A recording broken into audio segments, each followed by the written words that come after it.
سورہ یوسف 13واں پارہ آیت نمبر 57 تک بات ہو چکی تھی، یعنی سورہ یوسف میں 7 رکوع ہو چکے ہیں۔ 13واں پارے کا پہلا رکوع ختم ہوا ہے اور بات اس پر مکمل ہوئی تھی کہ آخرت کا اجر بہتر ہے ان کے لیے جو مومن ہیں اور متقی ہیں۔ ایمان اور تقوی کی بنیاد پر آخرت کا اجر ہر ایک کے واسطے بہتر ہے۔ یہ درمیان کا ٹکڑا تھا۔ اوپر کی آیتوں سے اگلی آیت کا تعلق ظاہر کر دوں، اس کے بعد میں آگے چلتا ہوں۔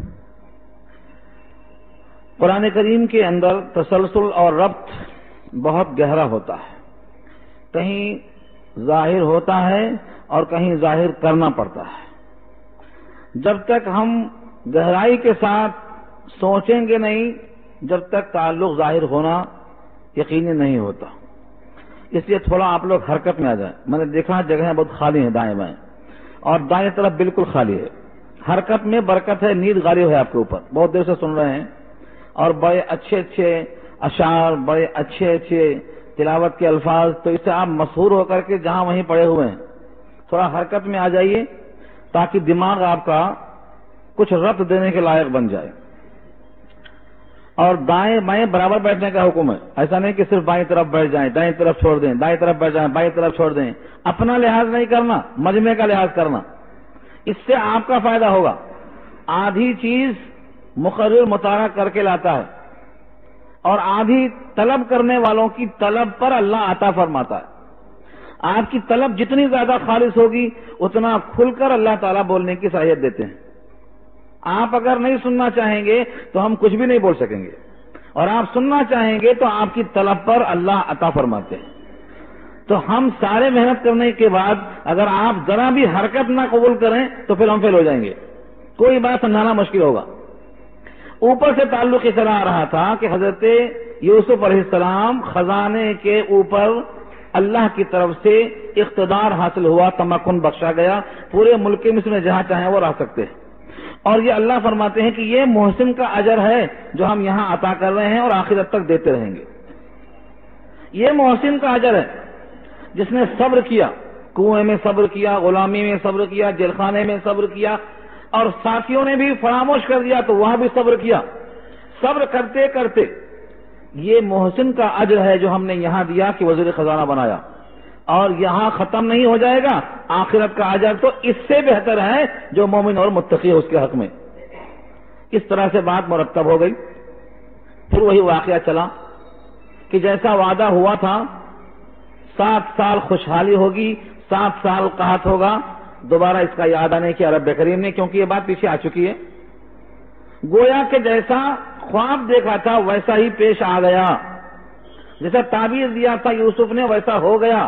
7 سال خوشحالی، خوب غلہ پیدا ہوا، اور وہ دور گزر گیا۔ اور جو تدبیر بتائی تھی حضرت یوسف نے بحیثیت وزیر خزانہ کے، اس طرح انہوں نے محفوظ کیا غلے کو۔ پھر 7 سال قحط کے آ گئے، اور اس قحط کے زمانے میں سارے اطراف میں، یہاں تک کہ ارض کنعان جو یعقوب کا مکان اور مسکن تھا، جو فلسطین کا حصہ تھا، جو آج بھی شہر خدیر کے نام سے آباد ہے، وہاں تک قحط کا اثر پہنچ گیا۔ اس علاقے سے لوگ بھوکے اور پیاسے، اور دور دور تک یہ شہرا پہنچ گیا کہ یوسف ایک بہت صالح بادشاہ ہیں جو لوگوں کو غلہ تقسیم کر رہے ہیں، اور غلہ مفت میں نہیں دے رہے ہیں بلکہ قیمتاً دے رہے ہیں تاکہ خزانے پر بوجھ نہ پڑے، اور ہر شخص کو 1 اونٹ کے برابر ہی دے رہے ہیں، بڑھ کر نہیں دے رہے ہیں کہ پورا ایک ہی آدمی سمیٹ لے۔ 1 اونٹ کے برابر وزن، اس کی مقدار آگے آ رہی ہے، 1 اونٹ کے بوجھ کے برابر ہی دے رہے تھے۔ یہ ہر جگہ اطلاع پہنچ چکی تھی۔ یہ پوری باتیں یہاں محذوف ہیں۔ کیوں محذوف ہیں؟ کیونکہ خواب کا ذکر آ چکا، خواب کی تعبیر آ چکی، جیسا خواب میں دیکھا تھا تعبیر دی گئی تھی ویسا ہی ہو کے رہے گا، یہ سب باتیں آ چکی ہیں۔ لہذا یہاں ان تمام جزوی چیزوں کو اللہ نے حذف کرتے ہوئے کہا وَجَاءَ إِخْوَةُ یوسف، آ گئے یوسف کے بھائی۔ کہاں آئے؟ اسی غلہ لینے کے لیے آئے۔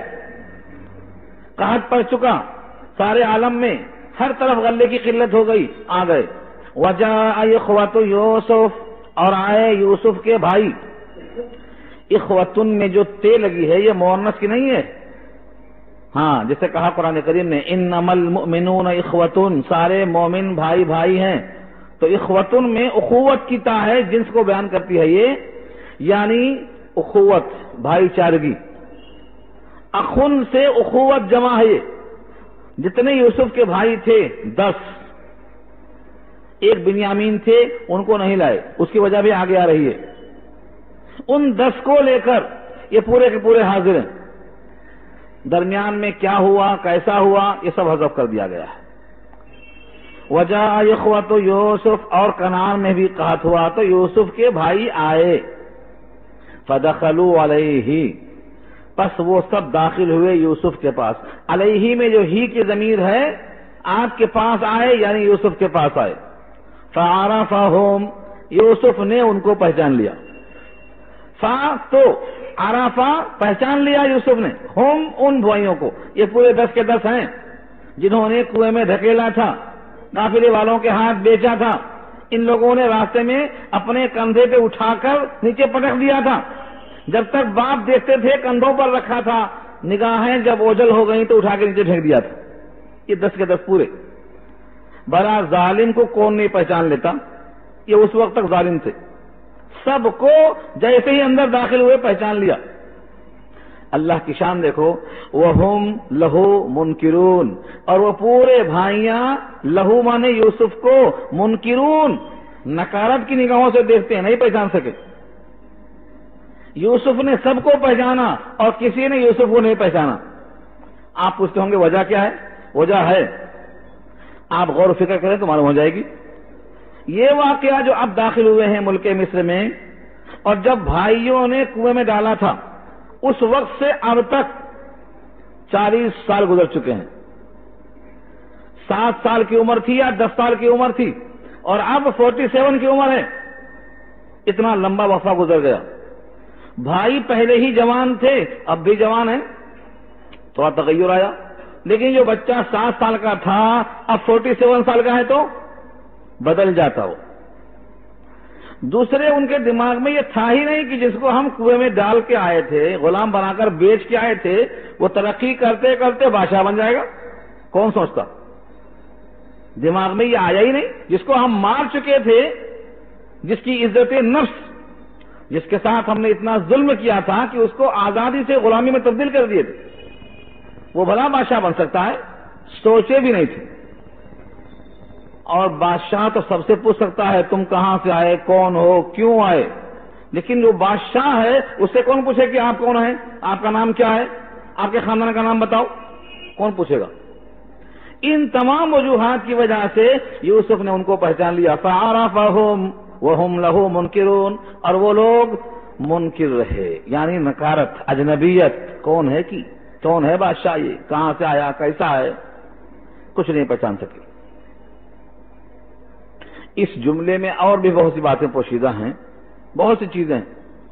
اللہ تعالی نے حضرت یوسف کو، جیسا ان کی منشا تھا کہ میری بات باپ تک نہ پہنچے، میرا راز ابھی اندر رہے، باہر نہ جائے. رکوع ختم ہوتے ہوتے آپ کو سمجھ میں آئے گا کہ 40 سال کا زمانہ جیل خانے میں بھی رہ کر اطلاع کر سکتے تھے میں ابا خیریت سے ہوں، جیل میں ہوں. اور جب عزیز مصر کے یہاں تھے تو وہاں ہر قسم کا آرام تھا، وہاں کسی کو بھیج کر اطلاع کرا سکتے تھے.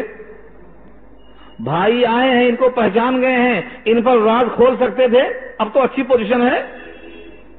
لیکن قرطبی کی روایت میں ہے یہ اللہ کی مشیت ہے، تمہیں اپنے باپ کو اطلاع نہیں کرنا ہے، کیونکہ ہمیں ان کا جو امتحان لینا ہے کہ ان کی محبت اللہ سے زیادہ ہے یا اپنے بندوں میں سے اپنے بیٹے سے زیادہ ہے، یہ ہمیں ان کا بھی تو امتحان لینا ہے. آپ ظاہر نہیں کریں گے، ورنہ ایک نبی اپنے باپ کے فرائض جانتا، محبت جانتا، شفقت جانتا، بھلا اپنے باپ کو باخبر کیوں نہیں کرتا؟ یہ اللہ کی مشیت ہے. قرطبی نے لکھا ہے کہ ان کو اللہ کا حکم تھا آپ اطلاع نہیں کریں گے، اس لیے پہچان کر بھی نہیں بتایا کہ میں یوسف ہوں، تم کو میں نے معاف کر دیا. ابھی نہیں، ابھی وقت باقی ہے.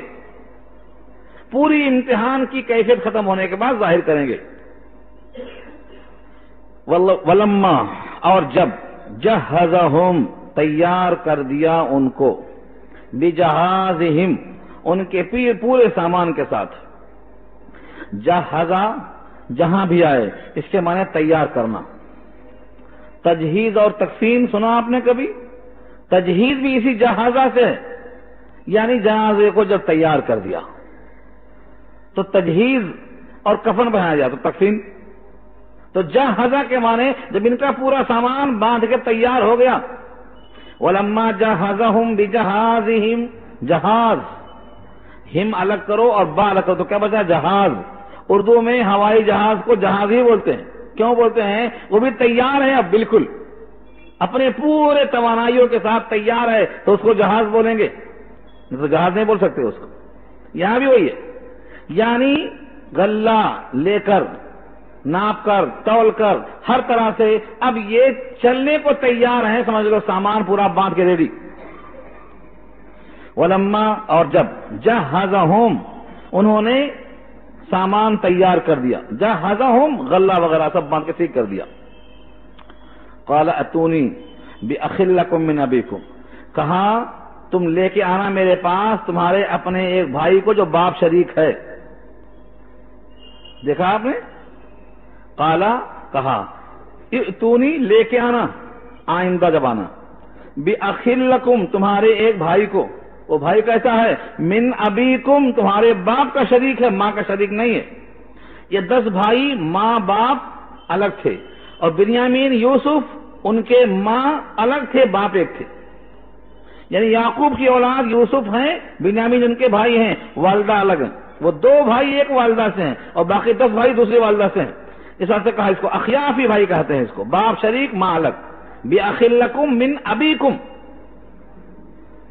سوال یہاں ہے کہ انہوں نے جب پہچان لیا اور بھائیوں نے نہیں پہچانا تو جیسے یہ سوال کیا ہوگا وہ پہچان لیتے، لیکن قرآن نے یہاں حذف کیا ہے تفصیل میں گئے بغیر، جو بات خود بخود سمجھ میں آ جاتی. جیسے ہی وہ لوگ داخل ہو گئے یوسف کے پاس، یوسف نے پہچان لیا، اب ان سے ہی اگلوانا چاہتے تھے. اچھا تم لوگ کہاں سے آئے ہو؟ ہم لوگ کنعان سے آئے ہیں. تم لوگ اتنی دور سے دوسرے ملک میں کیوں آئے ہو؟ کہا ساری پڑی ہوئی ہے. فرمایا نہیں، لگتا ہے تم جاسوس ہو، جاسوسی کرنے آئے ہو. ہاں صاحب جلالین لکھتے ہیں علامہ سیوطی کہ انہوں نے کہا تم لگتا ہے دوسرے ملک سے اس ملک کے مارد جاسوسی میں آئے ہو، وہاں غلہ ختم ہے، یہاں غلہ کیوں ہے، آخر راز کیا ہے؟ تم جاننے کے واسطے آئے ہو، جاسوس لگتے ہو. کہا نہیں، ہم ارض کنعان سے آئے ہیں، ہم بڑے اونچے خاندان کے ہیں، ہمارے والد محترم یعقوب علیہ السلام ہیں، ہم پیغمبر کی اولاد ہیں. اچھا تم پیغمبر کی اولاد ہو، تمہارے کتنے بھائی ہیں؟ انہوں نے خود سنانا شروع کر دیا. ایک چھوٹا بھائی اور تھا، وہ جنگل میں گم ہو گیا تھا.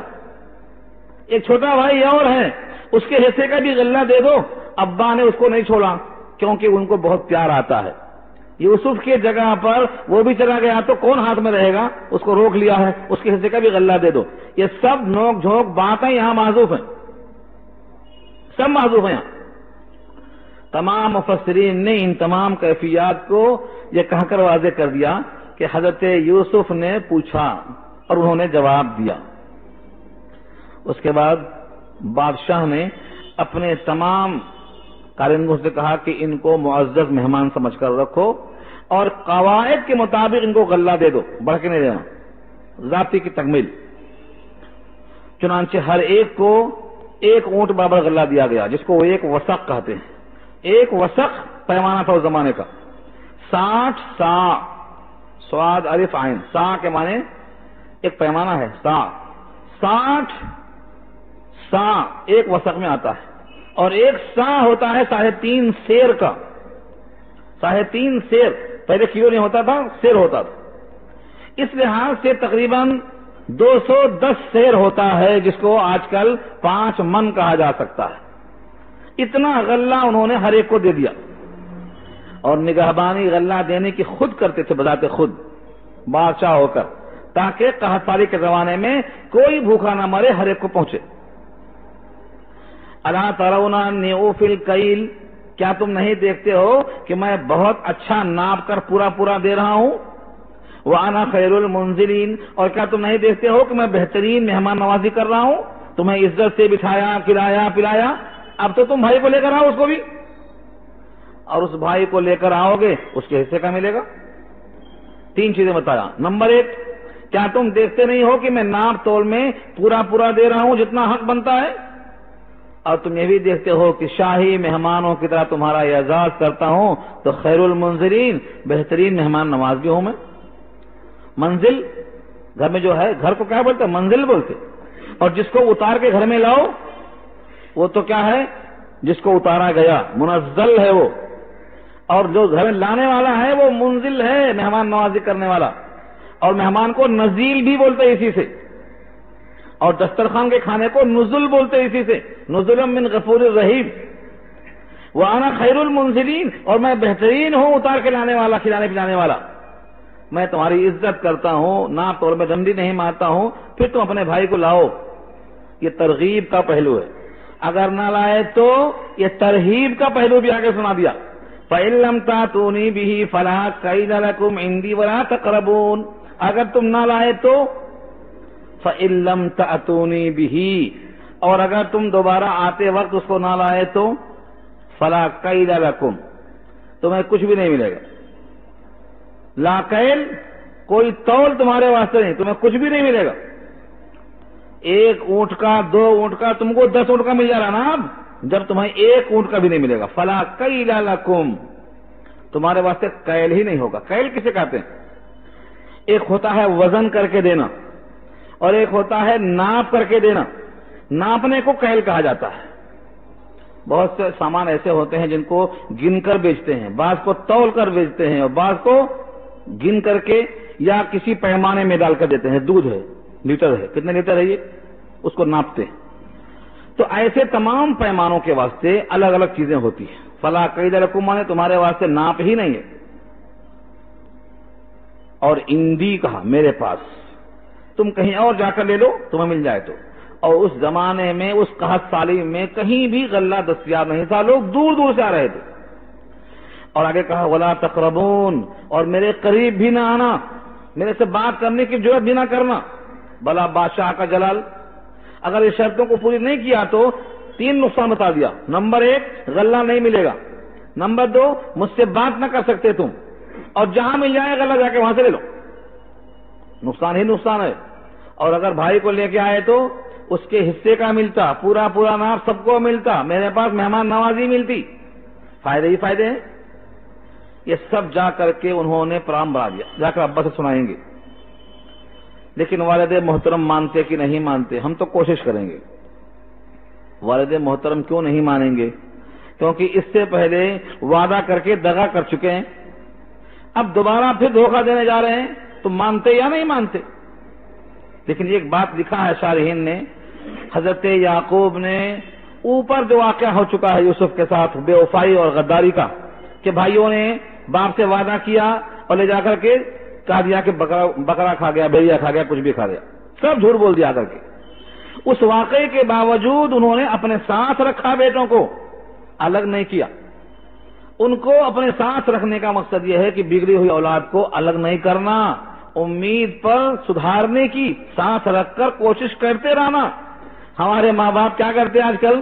غصہ آیا تو الگ میں الگ، ارے میں تیرا جز ہے وہ، جیسے آنکھ آپ کا جز ہے، ہاتھ آپ کا جز ہے، پیر آپ کا جز ہے، اولاد بھی تو جز ہے جسم کا، الگ کیوں کرتے آپ؟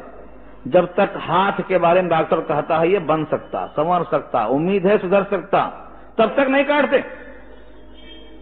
تو ایسے ہی وہ جز کے بارے میں جب تک خاتمہ نہ ہو جائے تب تک امید کرنا، شاید آج سدھرے، شاید کل سدھرے۔ اس امید پر معلوم ہوا کہ حضرت یعقوب نے اچھا سلوک کیا ان بیٹوں کے ساتھ، اس واسطے کہہ رہے ہیں قالوا، وہ سب بولے سنراود عنہ، ہم ان قریب ان سے کوشش کریں گے۔ راود یراود کے معنی پھسلانا، سمجھانا، ترغیب دینا، اپنی بات سمجھانے کو، ان کو مائل کرنا۔ سنراود، راودہ پیچھے آ چکا ہے، جیسے زلیخا نے یوسف کو جل خانے میں پھسلایا تھا، وہاں بھی لفظ یہی ہے، وراودتہ التی ہوا فی بیتہا، وہاں بھی راودہ ہے، یہاں بھی راودہ ہے۔ سنراود عنہ، ہم ان قریب ان کو پھسلائیں گے۔ اباہو، اپنے والد کو، انہو ان کے بارے میں یعنی بنیامین کے بارے میں، وَإِنَّا لَفَاعِلُونَ اور بے شک ہم یہ کام ضرور کرنے والے ہیں، یعنی ہم نقصان نہیں کریں گے بادشاہ کی ضیافت کو، غلے کے حاصل کرنے کو، اور یہ موقع گنوانے کو ہم نقصان نہیں کریں گے، ہم تو ضرور لے کر ہی آنے والے ہیں۔ حضرت یوسف نے ایک پروگرام بنایا کہ بھائی ہیں، اگر یہ چلے گئے اور آئندہ نہیں آئے تو کچھ ایسی شکلیں بنا دو کہ ان کو آنا ہی پڑے، کوئی طریقہ اختیار کرو، کیونکہ وہاں پر بنیامین ہے، اس کی محبت دل میں ہے، اس کو آنا ہے، آئے گا تو ساتھ رہے گا، کیونکہ دونوں ایک ماں کے بیٹے ہیں، دل میں تسلی کے واسطے ساتھ رہنا ضروری ہے۔ اگر یہ گئے اور نہیں آئے تو، اور دھمکی دے چکا ہوں اگر ساتھ نہ لائے تو آنا نہیں، اور ابا نے اگر نہیں بھیجا تو یہ آئیں گے نہیں، تو ایسی کوئی تدبیر کر دو کہ اس تدبیر کی راہ بنا ان کا آنا یقینی ہو جائے۔ کیا کیا؟ وقال لفتیانہ اور کہا اپنے نوجوان سے، نوکروں سے، کیا کہا؟ اجعلوا رکھ دو بضاعتہم ان کی پونجی، جو سامان لائے ہیں خریدنے کے واسطے، جیسے سونا لائے ہوں گے، چاندی لائے ہوں گے، درہم لائے ہوں گے، کوئی سامان لے کے آئیں گے غلہ خریدنے کے لیے، جو بھی پونجی ہے، اس زمانے میں آج کی طرح رونٹ نہیں تھا، یا تو درہم تھا یا تو دینار تھا، اس سے پہلے کے حال میں سونا چاندی تو تھا لیکن شکلیں اس کی الگ تھیں، ہر زمانے کا سکہ سونا چاندی ہی تھا، کیوں؟ اللہ نے ان کو ثمنین کہا ہے، ہمیشہ ان کی ہی قیمت تھی، آج بھی سونے چاندی ہی کی قیمت ہے۔ کبھی سوچا آپ نے آپ کے پیسے کی ویلو کم کیوں ہے؟ ڈالر کی ویلو زیادہ کیوں ہے؟ ریال کی ہمارے پیسوں سے بڑھ کر کیوں ہے؟ دوسرے ملک کی ہمارے سے کمتر کیوں ہے؟ نیپال کی بہت کم کیوں ہے؟ یہ کم زیادہ کیوں ہوتی؟ کبھی غور کیا آپ نے؟ یہ سب معیار سونا ہی ہے۔ آج بھی آپ کی کرنسی جیب سے نکالو، اس پر لکھا ہوا ہے میں دھارک کو وچن دیتا ہوں 100 روپیہ ادا کرنے کی۔ کیا مطلب ہوا؟ یہ 100 روپیہ نہیں ہے، اس کاغذ کے ذریعے ایک وثیقہ ہے کہ اس کو دینے والا گویا 100 روپے دے رہا ہے، تصدیق ہے آپ کی۔ تو آج بھی اصل قیمت سونا اور چاندی ہے، اور جب بھی سونا ہی چاندی تھا، ہاں شکلیں الگ الگ ہو سکتی ہیں، کسی سکے پر ہندوستان لکھا ہے، کسی پہ سعودی عرب لکھا ہے، یہ ہو سکتا ہے، لیکن شروع سے لے کر آخر تک سکے سونا چاندی ہی کے ہوتے تھے، اور آج بھی وہی ہیں اصل۔ اسی واسطے جب کسی کو کوئی چیز طے کرنا ہو آئندہ کے لیے تو سونے چاندی میں طے کرنا چاہیے، ورنہ گھاٹا ہو جاتا۔ 25 سال پہلے نکاح ہوا تھا جناب کا، کہا تھا ہم 500 روپے دیں گے سکے راج الوقت، اس وقت 500 میں تولہ سونا ملتا تھا۔ 25 سال کے بعد جب بیوی مرنے کے قریب ہے تو مہر دینے گئے، کتنا دینے گئے؟ 500 روپیہ، اس میں 1 تولہ آتا، آدھا تولہ آتا، پاؤ تولہ آتا، کچھ بھی نہیں آتا اس میں تو۔ اس لیے سونے سے ہی مہر طے کرنا چاہیے، چاندی سے طے کرنا چاہیے۔ یہ ایک مثال دیا میں نے، بہرحال یہاں اس کا ذکر نہیں ہے، یہاں اشارہ صرف یہ کرنا ہے مجھے کہ جو بھی وہ سرمایہ لے کے آئے تھے غلہ خریدنے کے لیے، ان کا سرمایہ مت لو، آہستہ سے ان کے غلے کے ڈھیر میں اس کو چھپا دو۔ بِضَاعَتَهُمْ فِي رِحَالِهِمْ، رحال کے معنی وہ سامان جو اونٹ پر کسا جائے کجاوے میں رکھ کر، اس کو رحال کہتے ہیں۔ رحیل کہتے ہیں مسافر کو، اور رحیلہ اور رعینہ کہتے ہیں مسافر عورت کو۔ تو اپنے ان کے سامان میں اس کو رکھ دو۔ کیوں رکھ دو؟ یہ تو انہوں نے خریدا ہے غلہ، اس کے بدلے میں کہا نہیں، لعلہم یعرفونہا، شاید کہ وہ اپنے ہی سونے چاندی کے سکے کو پہچانیں گے۔ اذا انقلبوا الی اہلہم، جب پلٹ کر جائیں گے اپنے گھر والوں کی طرف تو دیکھیں گے کہ ہمیں غلہ بھی ملا اور ہماری پونجی بھی واپس آ گئی، تو ہمارے اس احسان و کرم کو یاد رکھ کر لعلہم یرجعون، تاکہ پھر لوٹ کے آئیں، لوٹ کے آئیں گے۔ بادشاہ کا اتنا احسان ہے کہ اعلان تو یہ ہے کہ پیسہ لے کے غلہ دے رہے ہیں، اور کریم اتنا ہے کہ چپکے سے سرمایہ کو واپس کر دیا، اتنا کریم بادشاہ ہے، لہذا چلو دوبارہ جائیں گے۔ لعلہم یرجعون، یہ ترجمہ لفظی کیا ہے میں نے۔ اب اس میں جو نکات لکھا ہے صارحین نے، یہ لکھا ہے حضرت یوسف کو یہ پسند نہیں آیا کہ میں اپنے باپ کے لیے بھائیوں کے لیے غلہ بھیجوں تو پیسہ لے کے بھیجوں جبکہ میں بادشاہ ہوں، اس لیے ان کے سکے کو اس میں واپس ڈال دیا۔ اپنے ہی گھر والوں کو پیسہ لے کر غلہ دینا یہ شرافت کے تقاضوں کے خلاف سمجھا انہوں نے، اس کو ڈال دیا اس کے اندر۔ دوسری وجہ لکھا ہے، ہو سکتا ہے غربت ہو، افلاس ہو، کمانے والا کوئی نہیں ہے، یہ بچے تو ایسے ہیں، شریر ہیں، بھائی کو ڈبا کے آ گئے، ان سے کیا امید کی باقی خدمت کرتے ہوں گے؟ اگر ان کے پاس دوسرا سامان نہیں ہے، دوسری کوئی پونجی نہیں ہے، دوسرا کوئی سکہ نہیں ہے، دوسری کوئی نوٹ نہیں ہے، تو کیا لے کر دوبارہ آئیں گے خریدنے کے لیے؟ تو کم سے کم یہ سکہ واپس دے دو تاکہ اس کے بہانے واپس آئیں۔ تیسری وجہ لکھا امام قرطبی نے کہ جب غلہ کھولیں گے اور باقاعدہ اس میں رکھا ہوا ہے تو حضرت یعقوب پیغمبر ہیں، وہ کہیں گے یہ جائز نہیں ہے کہ مال بھی ہم لے لیں اور اس کا جو کم قیمت ہے ثمن وہ بھی ہم لے لیں، یہ تو بادشاہ کے خزانے کا حق ہے، جا کے واپس کر کے آؤ۔ کہ ظاہری طور پر انسان حفاظت کرنے کا، نگہبانی کا وعدہ کر لے، لیکن حقیقت میں محافظ تو اللہ ہی ہو سکتا ہے۔ لیکن بھائیوں نے ضمانت کیا کہ ہاں ہم ان کی حفاظت کریں گے۔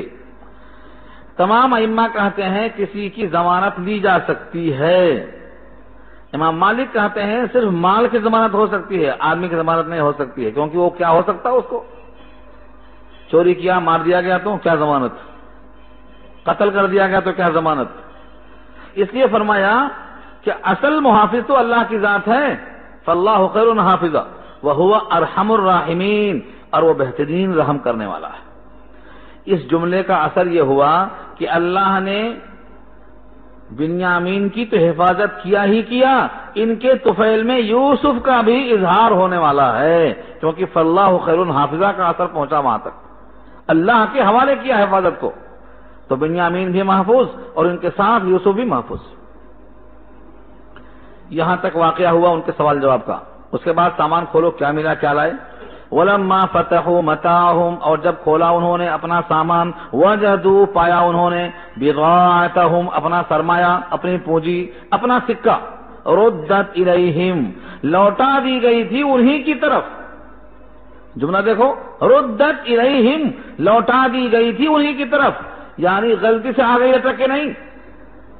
کبھی ایسا بھی ہوتا ہے سرمایہ دیا، بازو رکھا رہ گیا، سرمایہ نکالا، آدھا جیب میں رہا، آدھا ان کے پاس چلا گیا، غلطی سے نہ بولتے اس کو، یہاں تو باقاعدہ سامان میں رکھا ہوا ہے، اور سامان میں جب رکھا ہوا ہے تو گویا آمدن ایسا کیا گیا ہے، ردت الیہ، لوٹا دیا گیا۔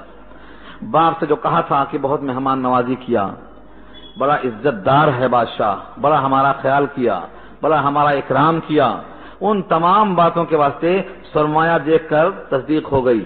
قالو، بولے سب بھائی مل کر، یا ابانا ما نبغی، اے ہمارے باپ اب ہمیں کیا چاہیے، مال بھی اور ہمارا غلہ بھی دونوں مل گیا، اتنا کریم بادشاہ ہے، اب آپ سے کچھ مانگنا بھی نہیں ہے ہمیں، اسی کو لے کر ہم پھر پہنچ جائیں گے، بس آپ سے اتنی درخواست ہے کہ بھائی کو ساتھ بھیج دو، بھائی کے بھائی کو ساتھ بھیج دو، بھائی کے آپ سے سرمایہ مانگے گئے ہم، یہی غلہ کافی ہے، یہی پونجی، پھر سے نیا پیسہ آپ سے مانگ کر جانا ہے، ایسا بھی نہیں۔ مفسرین نے یہاں جو ماں نبغی میں جو ماں ہے اس کو دو قسم سے استعمال کیا ہے، یا ابانا ماں نبغی، اے ہمارے باپ اب ہمیں کیا چاہیے، یہ استفہامیہ ہے، سوالیہ ہے، اور اگر ماں نبغی کا ماں نافیہ ہے تو اے ہمارے باپ ہم نہیں چاہتے اس کے سوا اور کوئی سرمایہ، اسی سرمایہ کو لے کر ہم پھر جا کے لاتے ہیں، آپ سے نہیں مانگتے، اب یہی پونجی کافی ہے۔ ہذہ بضاعتنا ردت الینا، یہ ہے ہماری پونجی، ہمارا سرمایہ جو لوٹا دیا گیا ہماری طرف، اور اس کے ساتھ کیا کیا دیا گیا، ونمیر اہلنا، اور ہمارے گھر والوں کے واسطے غلہ بھی، پونجی بھی اور غلہ بھی، ونحفظ اخانا، اور ہم حفاظت کریں گے اپنے بھائی کی۔ ونمیر اہلنا کا ترجمہ یہ ہے، ایک نمیر کہتے ہیں ایک شہر سے دوسرے شہر غلہ لانا اونٹ کے ذریعے سے، تو نمیر کے معنی آتے ہیں ایک ایک اونٹ کے برابر غلہ، اس کو میں نے ترجمہ کیا ایک وسق، 60 سا 210 کلو تقریباً 5 من اتنا غلہ ہم لے کر آئیں گے ایک آدمی کے بدلے میں، اور ساتھ سے اپنے بھائی کی تحفظ کی فکر ہم کو پوری رہے گی. وَنَحْفَظُ أَخَانَا، اور ہم اپنے بھائی کی محافظت کریں گے. وَنَزْدَادُ كَيْلَ بَعِيرٍ، اور ایک اونٹ کا غلہ ہم بڑھ کے لائیں گے. نزدادو زیادہ لائیں گے، کیلا بعیر ایک اونٹ کا غلہ 10 تھا اب 11 کا لائیں گے. بعض روایتوں میں ہے کہ انہوں نے کہا تھا کہ ہمارے پاس ایک بھائی گھر میں ہے اس کا حصہ بھی دے دو. انہوں نے کہا نہیں، یہاں جو آئے گا اسی کو ملے گا، لے کر آؤ. اگر لے کر نہیں آئے تو ہم سمجھیں گے کہ تم نے فراڈ کیا تھا، ایک اونٹ کا غلہ بڑھ کے لینے کے لیے جھوٹ کہا تھا تم نے، تمہاری تصدیق اور تکذیب کھل جائے گی. اس لیے اگر خالی ہاتھ آئے تو گردن ماری جائے گی، جھوٹ پکڑا جائے گا. بھلا قحط کا زمانہ ہے، بھائی گھر میں ہے، غلہ بڑھ کے دینے کا وعدہ ہے، پونجی بھی واپس کر دی گئی ہے، پھر بھی خالی ہاتھ کیوں آئے ہوں گے؟ یقیناً جھوٹ ہے، فراڈ ہے، اس واسطے گردن ماری جائے گی. اس لیے بھائی کو لے کر بہرحال ان کو آنا ہے، یہ ہے اصل کوشش. ذالک کیل یسیر، ایک اونٹ کا بوجھ اور غلہ یہ اور زیادہ لائیں گے، یہ تھوڑا سا جو غلہ ہے بہت کم ہے، جلدی ختم ہو جائے گا. یسیر کے معنی یسر کے آتے ہیں، یہاں مراد ہے بہت آسانی سے ختم ہو جائے گا. یسیر کہتے ہیں آسانی کو، تو آسانی کا مطلب کیا ہے؟ اٹھانے میں آسان، کھانے میں آسان، ختم ہونے میں آسان، جلدی سے ختم ہو جائے گا. یہ تھوڑا سا غلہ. والد محترم نے کہا قال لن ارسلہ معکم، ہرگز نہیں بھیجوں گا میں اس کو تمہارے ساتھ. لن مانے ہرگز نہیں. کہتے ہیں نا محاورے میں دودھ کی جلی بلی ماٹھا پھونک کے پھوئے، مثل مشہور ہے. ایک بار تو بیٹے کو لے کے چلے گئے، وہی بات پھر دوہرا رہے ہیں. کیا کہا انہوں نے؟ لن، ہرگز نہیں. لن ارسلہ، میں ہرگز تمہارے ساتھ نہیں بھیجوں گا. حتی، یہاں تک کہ اس کی لمٹ ہے، یہ ایک شکل ہے. تو اتونی، تم سب مل کر مجھے دے دو، موثقا من اللہ، اللہ کو گواہ بنا کر، وعدہ پکا. موثق، وثیقہ، دستاویز میں اللہ کو گواہ بناؤ کہ تم اللہ کو حاضر ناظر رکھ کر اللہ کے سامنے گواہ بناؤ کہ ہم ضرور اس کی محافظت کریں گے اور اس کو تم ہمارے پاس ضرور واپس لاؤ گے. اللہ کو حاضر ناظر رکھ کر یہ وعدہ کرو. موثقا من اللہ، اللہ کی طرف سے تم قسم کھاؤ.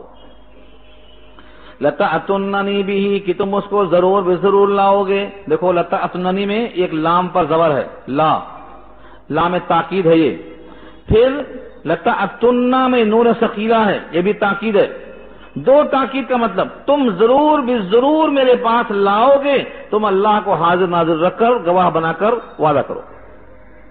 الا ان یحاط بکم، نبوت کے کلام میں دیکھو، مگر یہ کہ تم گھیر لیے جاؤ، مگر یہ کہ تم سب گھیر لیے جاؤ، تم سب پر کوئی آفت آ جائے، تم سب پر مجبوری آ جائے، تم سب پر لاچاری آ جائے اور تم اس قابل نہ رہو کہ طاقت لگانے کے باوجود اس کو لا سکو. استثناء کر دیا کیونکہ حالات کیسے پیش آتے، کون سا وقت کہاں پیش آتا، بھلا وعدہ کیسا کر سکتے. الا ان یحاط بکم، مگر یہ کہ تم گھر ہی جاؤ، مجبور ہو جاؤ. فلما آتوہ، پس جب ان سب نے آپ کو دے دیا، موثقا من اللہ، موثقہم، اپنا وعدہ پختہ کر کے قسم کھا کر کے دے دیا، قول و قرار. قال اللہ علی ما نقول وکیل، کہا اللہ گواہ ہے، اللہ کا وکیل خبر ہے، اللہ وکیل ہے، یعنی اللہ نگہبان ہے. کس بات پر؟ علی ما نقول، جو ہم کہہ رہے ہیں، ہم جو بات کہہ رہے ہیں اس پر اللہ گواہ ہے کہ تم نے ہم سے وعدہ کیا، تم اس کو ضرور لے کر کے آؤ گے. باپ کی شفقت اور محبت بنیامین کو اس لیے دے دیا کہ بھروسہ تو اللہ پر ہے. فاللہ خیر حافظہ کہہ چکے ہیں، یہ ان سے اس واسطے وعدہ لے لیا ہے کہ ان کے ذریعے سے کوئی ضرر نہ پہنچے، ان سے کوئی تکلیف نہ پہنچے. بچانے والی ذات تو اللہ کی ہے.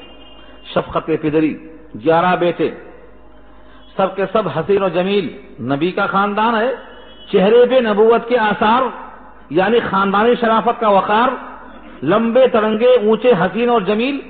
اگر کوئی کہہ دے گا کہ 11 کے 11 ایک ہی گھر کے ہیں، ایک ہی باپ کے بیٹے ہیں، تو نظر لگ سکتی ہے. پہلے سے بادشاہ نے عزت سے بٹھایا تھا، کھلایا تھا، پلایا تھا، پورے مصر میں ان کا وقار بڑھ گیا، نگاہوں میں آ چکے ہیں، اب 11 کے 11 ساتھ جائیں گے، ساتھ میں بنیامین بھی رہے گا۔ اس پر کہیں اگر نگاہ بد پڑ گئی اور حسد میں کچھ لوگوں نے تکلیف پہنچایا تو کیا ہوگا؟ ایک تدبیر بتایا، تدبیر۔ وقال یا بنی، اور کہا اے میرے پیارے بیٹو، لا تدخلوا، داخل مت ہو جاؤ تم سب، من باب واحد، ایک گیٹ سے نہیں آنا، ایک دروازے سے پورے نہیں آنا، وادخلوا من ابواب متفرقہ، داخل ہو جاؤ تم متفرق دروازوں سے۔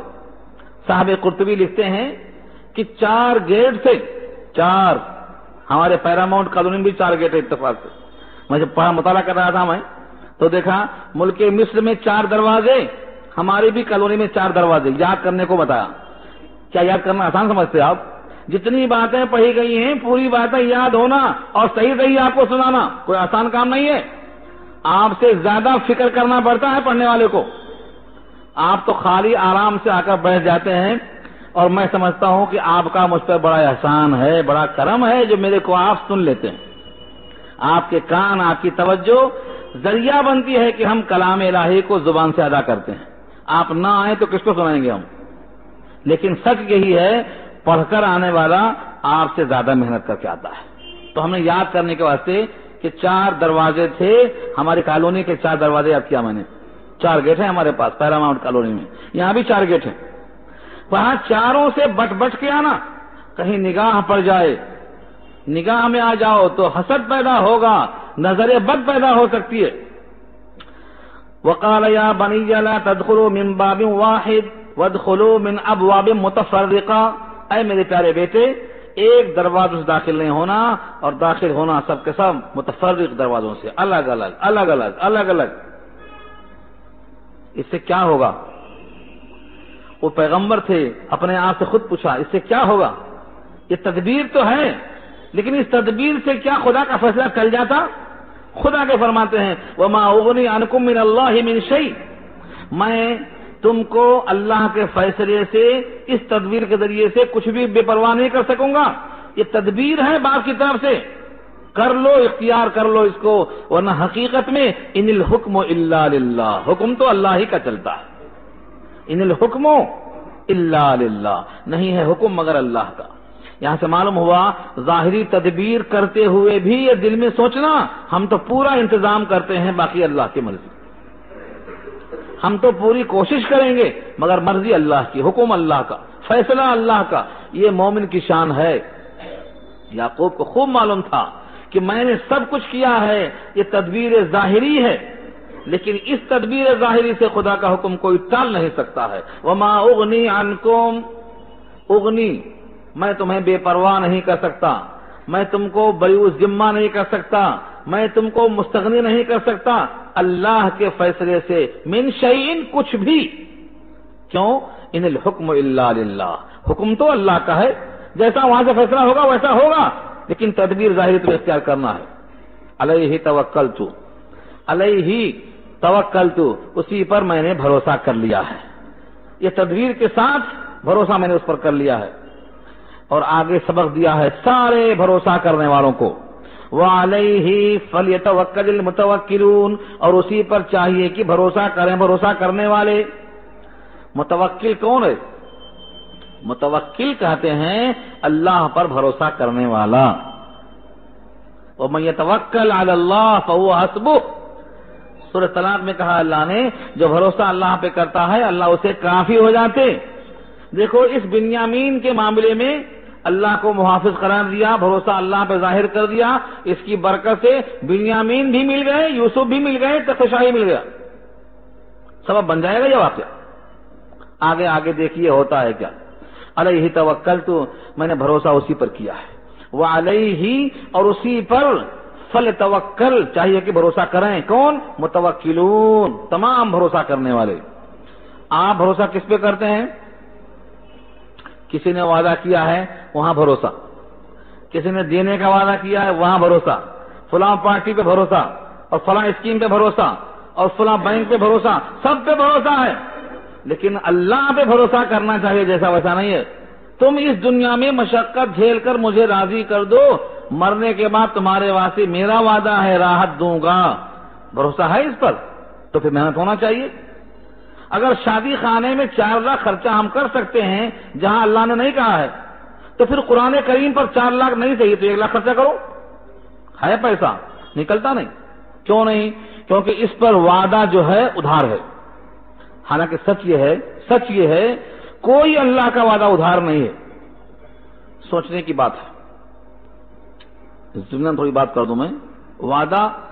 وعدے پر یقین، ہم سمجھتے ہیں کہ جو بھی نیکیاں کرتے ہیں اس کا اجر بعد میں ملے گا، ادھار ہے سب، ادھار 9 نقد 13 ادھار۔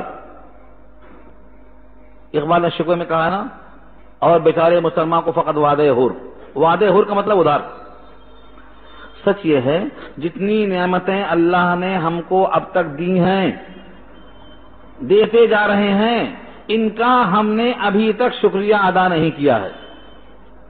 اس کا معاوضہ ہم کیا دیں گے، اس کے بدلے ہم کیا عبادت کریں گے، ان کا ہم نے ابھی تک شکریہ بھی ادا نہیں کیا، اور کرنا چاہیں بھی تو ہم نہیں کر سکتے۔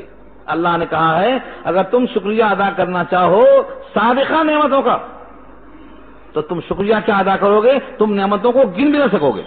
ہر سانس جو اندر سے باہر آتی ہے اور باہر سے اندر جاتی ہے، ہر سانس اس پر ہماری حیات موقوف ہے، کیا ہم ادا کریں گے شکریہ؟ تو جنت ادھار نہیں سمجھنا، جو نعمتیں ہم کو مل چکی ہیں اسی کا بقایا ادا کرنا ہے ابھی، اور جو اللہ نے تمہیں اس وقت سے اب تک دیتے آنے کا ثبوت دے دیا ہے، تم اس پہ شک کرتے ہو کہ دے گا کہ نہیں دے گا؟ اس لیے بھروسہ ہمیشہ اللہ پر ہی کرنا چاہیے، بھروسے کے لائق دوسرا کوئی نہیں ہے۔ اسی واسطے اللہ نے کہا ہے الیس اللہ بکاف عبدہ، کیا اللہ اپنے بندے کو کافی نہیں ہے؟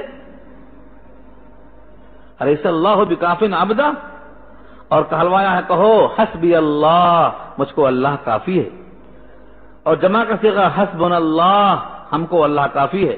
کہلوایا ہے اللہ نے، دیا بھی ہے، دینے کا احساس دلایا ہے، اور وعدہ بھی کیا ہے، اور بھروسے کے لائق اسی کی ذات اور اسی کی شان ہے۔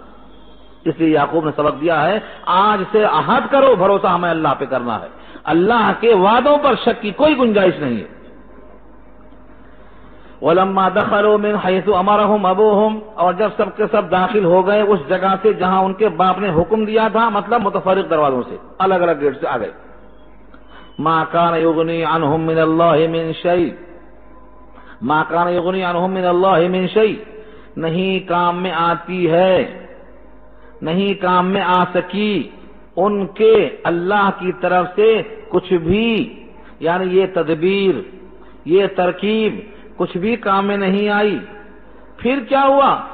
اس سے کیا ہوا؟ فرمایا ایک حاجت تھی یعقوب کے دل میں اٹھی تھی، انہوں نے اپنی یہ حاجت پوری کر لی، کہا کر الا حاجتن فی نفس یعقوب قضاها، ایک حاجت تھی، ایک ہوک دل میں اٹھی یعقوب کے کہ مجھے تدبیر کرنا چاہیے، تدبیر کر لیا انہوں نے تدبیر کے درجے میں، لیکن یہ تدبیر سے کچھ نہیں ہوگا، بنیامین پکڑے جائیں گے، بنیامین روکے جائیں گے، پورے بھائی خائب و خاسر خالی ہاتھ لوٹ کے آئیں گے۔ یہ تدبیر سے کیا ہوا؟ کچھ بھی نہیں ہوا، وہ ہے ان یحاط بکم، سب گھیر لیے گئے۔ کوئی کہتا ہے ان کو چھوڑ دو، ہم کو پکڑ لو، اس کے بدلے ان کو پکڑ لو، کچھ نہیں، ایسی تدبیر سکھایا اللہ نے کہ بنیامین ہی پکڑے گئے۔ کچھ کام میں آئی تدبیر؟ نہیں کام میں آئی۔ اللہ فرماتے ہیں ان کی تدبیر کام میں نہیں آئی، ہاں ایک دل میں حاجت اٹھی، ایک باپ کے دل میں ہوک اٹھتی ہے کہ مجھے کچھ کرنا چاہیے، انہوں نے کر لیا، ان کا مطلب ان کا مقصد جو تھا وہ پورا کر لیا، لیکن اس فیصلے سے خدا یہ فیصلہ بدلنے والا نہیں ہے۔ وَإِنَّهُ لَذُو عِلْمٍ، اور بے شک وہ البتہ علم والے ہیں، لذو علم، ذو علم، علم والے، کون سکھایا؟ لما علمنا، جو ہم نے سکھایا ہے ان کو۔ یعقوب کے معلم اللہ براہ راست کیوں؟ نبی ہیں، اور نبی کا علم اللہ کی عطا ہے، یہ کسب نہیں ہے، کوئی کماتا اور کوئی میراث میں پاتا۔ نبوت اللہ نے نبیوں کو بغیر محنت کے دی ہے، اس کو بولتے ہیں وہابی، عطائی۔ کوئی بندہ محنت سے کما کر نبی نہیں بن سکتا، جس کو چنا اللہ نے چن لیا. تو کہا لما علمنا، بلا شبہ وہ بہت بڑے عالم تھے کیونکہ ان کو ہم نے علم سکھایا تھا، ہم نے ان کو علم دیا تھا. اسی واسطے انہوں نے ہر جگہ استثناء کیا ہے. ان الحکم الا للہ وہاں کہا، فاللہ خیر حافظہ وہاں کہا. بیٹوں سے ایگریمنٹ ہوا، معاہدہ ہوا، لیکن ہر جملے میں اشارہ تھا تم کیا کریں گے حفاظت، تم اپنی نہیں کر سکتے حفاظت، تم کیا کریں گے حفاظت، تم سے وعدہ اس واسطے لیا تاکہ تم ضرر کا ذریعہ نہ بنے، ورنہ تم سے کیا تحفظ. فاللہ خیر حافظہ وہاں کہا، ان الحکم الا للہ وہاں کہا، اور یہاں بھی کہا علیہ توکلت، بھروسہ اسی پر میں نے کیا ہے. بھروسہ اسی پہ کرنا بھی چاہیے، لیکن اکثر لوگوں کو اس بات کو نہیں معلوم ہے. اس طویل بحث میں میں نے عمدن ایک چیز چھوڑا کیونکہ وقت تنگ ہو رہا ہے. وہ کیا ہے؟ اگر ایک دروازے داخل ہوتے تو ان پر نظر بد پڑتی ہے. کیا نظر بد حق ہے؟ حدیث میں آتا ہے العین حق، نظر بد حق ہے، نظر بد حق ہے. اب نظر بد حق ہے تو کیسے؟ نظر میں کوئی چیز ہے جو جا کر جسم کو لگ جاتی ہے.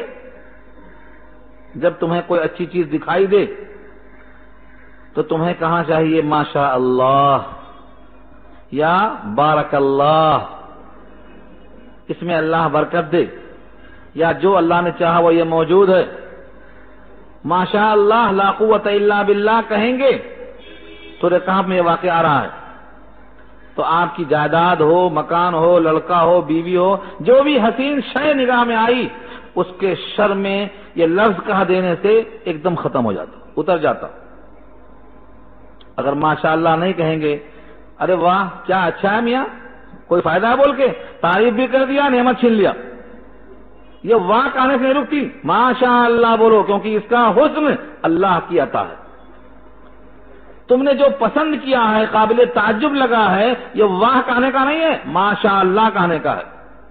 اللہ نے چاہا تو تیار ہے. اگر ماشاء اللہ نہ کہا تو یہی ہوتا. ایک چھوٹا ٹکڑا لکھا ہے، مشکات میں روایت موجود ہے، اس آیت کی تشریح کرتے ہوئے لکھتے ہیں علامہ سیوطی کہ نبی صلی اللہ علیہ وسلم کے زمانے میں ایک صحابی تھے سہیل ابن احنف، سہیل بن حنیف نام ہے ان کا. پانی نہا رہے تھے، کپڑا نکال کر ایک صاحب گزرے عامر بن ربیعہ. انہوں نے کہا اللہ کی قسم اتنا حسین تندرست جسم میں نے آج تک دیکھا ہی نہیں، کیا بہترین جسم ہے. یہ کہتے ہی ان کو جاڑا بخار سردی شروع ہوئی، زمین پہ گر گئے، اٹھا کے لائے گئے. انہوں نے کہا تم کو کسی پر شک ہے؟ کہا ہاں فلاں آدمی گزر رہا تھا. کہا اس کو بلاؤ. کہا میں نے تو کچھ بھی نہیں کہا، اس کا جسم اچھا لگا میں نے جملہ کہا. کہا تم ہاتھ پیر دھو اور اپنے پانی کو جمع کرو. اس نے منہ دھویا، ہاتھ دھویا، بدن دھویا، پیر دھویا، وہ پورا دھون مغسولہ پانی جمع کر کے سہیل بن حنیف کے اوپر ڈالا گیا بحکم نبی. جیسے ہی ڈالا گیا چنگا ہو گیا، کھڑا ہو گیا. حضور نے کہا جب تمہیں اچھی چیز نظر آئے تو ماشاء اللہ کہہ لیا کرو، بارک اللہ کہہ لیا کرو، اللہم یبارک فی کہہ لیا کرو. جب تک تم اللہ کی طرف منسوب نہ کرو گے مشیت کو، برکت کو، تب تک تم اپنے بھائی کی نعمت کے زوال کا سبب بنو گے. اپنے بھائی ہی کی نعمت کے زوال کا سبب کیوں بنتے ہو؟ ماشاء اللہ کہہ لیا کرو. ولولا اذ دخلت جنتک قلت ماشاء اللہ لا قوت الا باللہ. جب باغ میں گئے تھے تو کیوں نہیں کہا ماشاء اللہ، تمہارا باغ بچ جاتا. اس کے بعد فرمایا کہ نظر بد حق ہے. نظر سے العین حق، نظر بد حق ہے. اس نظر بد کا حال یہ ہوتا ہے کہ زندہ اونٹ کٹ کر بھگونے میں اور زندہ آدمی قبرستان میں پہنچ جاتا ہے. اتنا حق ہے یہ. تو نظر بد سے بچنے کے لیے آپ ان دعاؤں کا ورد کریں جو اللہ تعالیٰ نے قرآن کریم میں سکھلایا ہے. ہم نے ایک بنایا ہے 5 دعاؤں کا مجموعہ، ایک صفحے کا زیرکس ہے. ہمارے ذاکر بھائی کے ذمہ کرتا ہوں یہ کام. آپ حضرات زیرکس کرا کر اس کو تقسیم کرائیں. کسی بھی کام کے لیے انشاءاللہ مفید پائیں گے. سینکڑوں کا تجربہ ہے. اس صحابی رسول کا تجربہ رہا. اس زمانے کا واقعہ ہے، شاید آپ کو سنایا تھا میں. کعب احبار جو یہودی عالم تھے، وہ یہودی عالم تھے، تورات کے ماہر تھے. اسلام میں آ گئے. 2 ہی تورات کے ماہر تھے جو اسلام میں آئے, عبداللہ بن سلام ایک اور کعب احبار 2. وہ کہتے ہیں یہودی مجھ سے غصہ کرتے, حسد کرتے, اگر میں یہ کلمات نہ پڑھ لیتا تو مجھے گدھا بنا دیتے. پوچھا وہ کون سے کلمات ہیں, تو انہوں نے پڑھ کر سنا دیا, یہ ہیں کلمات جو میں پڑھ لیتا ہوں. اس کی بنا پر جادو کا اثر نہیں ہوتا. تو اس میں صبح شام درود شریف, سورہ فاتحہ, آیت الکرسی, چاروں کل, یہ تو کامن ہے, سب کو یاد ہے, ہونا بھی چاہیے, نہیں تو یاد کر لیجئے اور صحیح پڑھنے کی کوشش کیجئے, اور اگر غلطیاں کچھ ہیں تو صحیح کرا لیجئے, شرم کی ضرورت نہیں, صحیح پڑھیے, اور ایک بار ترجمہ ضرور پڑھ لیجئے تاکہ سمجھ میں آئے کیا پڑھ رہے ہیں آپ, پھر اس میں یہ دعا شامل کر لیجئے. صبح شام یہ ورد رکھیں, انشاءاللہ کسی بھی عامل کے پاس خاک کھانے کی ضرورت نہیں پڑے گی. زندگی بھر آپ کے پاس جادو نہیں آئے گا اس دعا کی وجہ سے, شیطان نہیں آئے گا آیت الکرسی کی وجہ سے, بیماری نہیں آئے گی سورہ فاتحہ کی وجہ سے, اور ہمیشہ رحمتیں آئیں گی درود شریف کی وجہ سے, توحید قائم ہوگی اخلاص کی وجہ سے, حسد نہیں آئے گا سورہ ناس و فلق کی وجہ سے. یہ اینٹی بائیوٹک ہے, یہ بشرطے کی سمجھ کر یقین سے شعور کے ساتھ پڑھنا.